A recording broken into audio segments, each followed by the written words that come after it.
Willkommen zum Retro Newsflash. Kurz und knackig. News aus der Szene vom C64 und Amiga. Für euch zusammengefasst jeden Samstag hier zum Reinschauen. Be there or be square. Wir kommen zum ersten Spiel für heute. Böckhams Football Manager. Nicht für den Amiga, nicht für den C64. Ja, vor einigen Tagen erreichte mich eine E-Mail, in der jemand fragte, ob ich nicht mal ein Spiel vorstellen könne. Klar, dachte ich, mache ich gerne.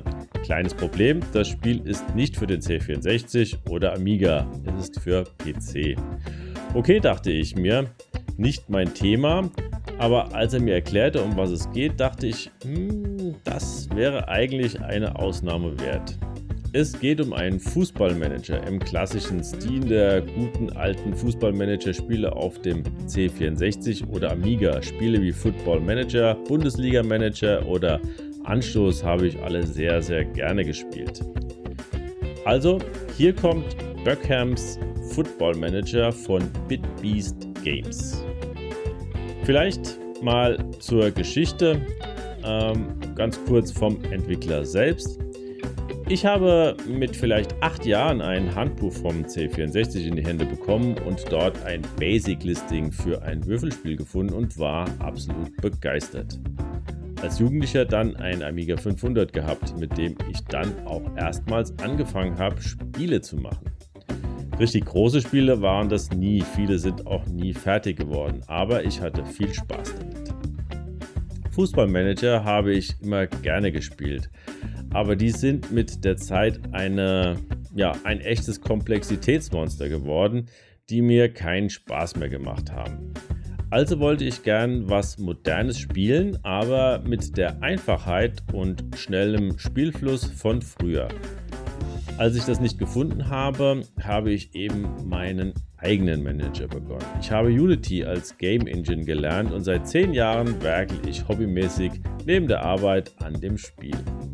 Als Unterscheidung zu anderen Managerspielen dieser Art würde ich sagen, ist es die Zugänglichkeit und wie schnell man mal eben eine Saison spielen kann. Fortschritt merkt man recht zügig. Wer nicht tagelang Zeit hat, die optimale Strategie auszuknobeln, der könnte das Spiel durchaus mögen.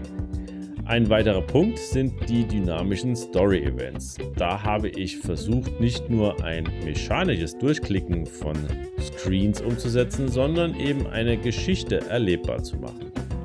Ich finde das eine großartige Idee und deshalb ist es hier in den Retro Newsflash eingerutscht. Wer das Spiel mal testen will, kann hier und heute einen Steam Key gewinnen. Er muss lediglich eine Frage beantworten, und zwar: Welches ist der 4. Wettbewerb im Spiel neben Liga, Pokal und Weltmeisterschaft?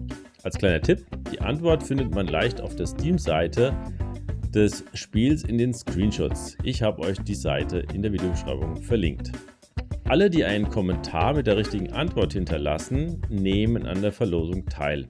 Ich werde die Gewinnerin oder den Gewinner anschreiben und er kann mir eine Nachricht per E-Mail zukommen lassen, damit ich den Key weiterleite. Ja, das war es also für das Spiel hier, ausnahmsweise für PC. Der Entwickler hat auch noch mitgeteilt, dass er noch weiter an dem Spiel arbeiten wird. Es ist aber soweit schon fertig. Neue Ideen hat er noch, die werden wohl nach und nach noch umgesetzt.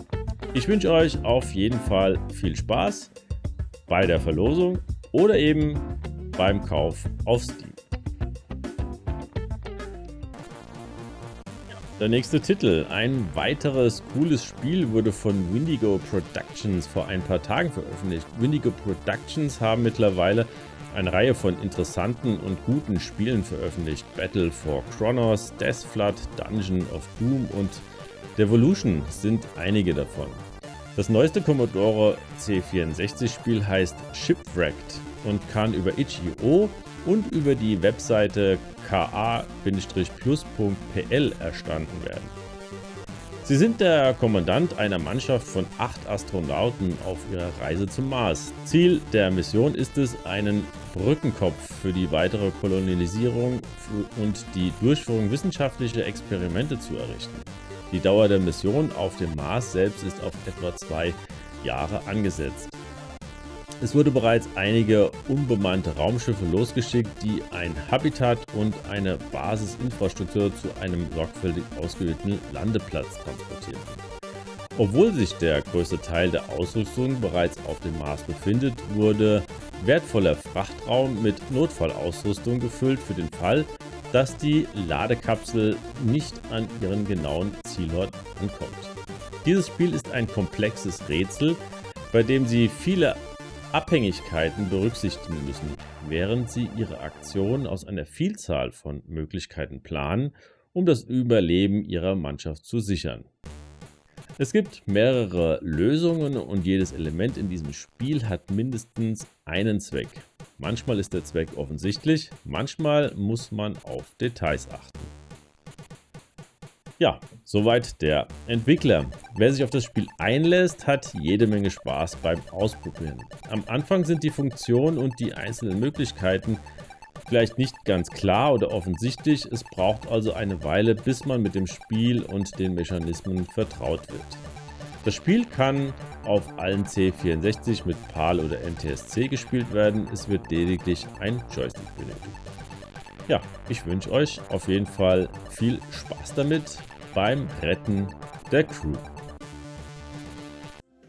Ja, wir kommen zum letzten Spiel für heute, Light the Leds.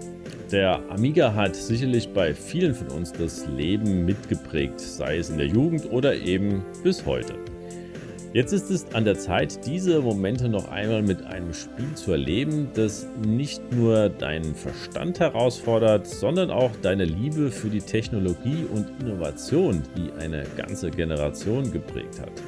Light the Leds ist eine wahre Hommage an den kreativen Geist der Amiga-Fans und bietet eine elektrisierende Herausforderung, bei der du Batterien mit LEDs verbindest, aber mit einer besonderen Wendung. Du musst mindestens einen Widerstand durchlaufen, um sicherzustellen, dass die Schaltung richtig funktioniert. Ja, und so funktioniert das Spiel. Würfle mit dem Würfel, um zu bestimmen, wo du Drahtabschnitte auf dem Brett platzieren kannst. Ein neuer Wurf entscheidet, welches Segment in deinem Zug zur Verfügung steht. Plane sorgfältig, du hast nur 31 Felder, um den Stromkreis zu schließen. Jede Entscheidung zählt also. Das Spiel hat einen hohen Wiederspielwert und garantiert für Spaß. Mit einer durchschnittlichen Spieldauer von über 15 Minuten pro Durchgang kann man also stundenlang seine Logik und Planungsfähigkeiten auf die Probe stellen. Light the Leds wurde erfolgreich auf den folgenden Plattformen getestet: Pi Amiga auf einem Raspberry Pi, die Amiga 500 Mini, sowohl in OCS als auch in A1200 Konfiguration, WinUAE, Standard Amiga 1200 und der Entwickler Rodrigo Vertulo zum Spiel. Das Spiel wurde von Grund auf für den Amiga entwickelt. Jede Zeile des Codes, jede gepixelte Grafik wurde mit der gleichen Leidenschaft und Hingabe entwickelt, mit der auch die ursprünglichen Amiga-Spiele entwickelt wurden. Light the Leds ist nicht einfach nur ein Spiel, es ist eine emotionale Hommage an unsere Lieblingsplattform. Von Grund auf ohne Game Engines entwickelt, mit Blitz Basic 2 wurde jedes Detail sorgfältig ausgearbeitet, um das Beste aus der Nostalgie herauszuholen mit Grafiken und Mechanik.